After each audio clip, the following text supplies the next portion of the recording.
এদিকে আসো।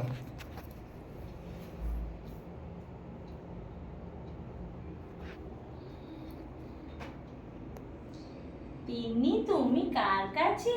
পাপার কাছে? তুমি পাপা কোলে উঠেছো? ও বাবা, পাপাকে একটা হাম্পি দাও তো। দেখি দেখি কেমন পাপাকে হাম্পি দিচ্ছ, দেখি। কই দেখি, পাপাকে হাম্পি দাও।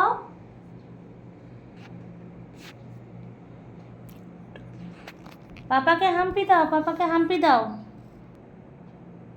কই পাপাকে হাম্পি দাও। পাপাকে হাম্পি দাও, কই হাম্পি দাও, হাম্পি দাও, পাপাকে হাম্পি দাও। ও বাবা, তিনি এখন পাপার হাম্পি খাচ্ছে। বাবা, তুমি দি দাও, তুমি দি দাও। তুমি একবার পাপাকে হাম্পি দাও মামা। পাপার আদর খাচ্ছো? বাবা, পাপার আদর, ওরে বাবা রে, এত সুন্দর করে পাপা আদর করছে আমার মামাকে। ওরে বাবা রে, তিন্নির পাপা, ওরে বাবা, ওরে বাবা রে, কত আদর পাপার, কত আদর।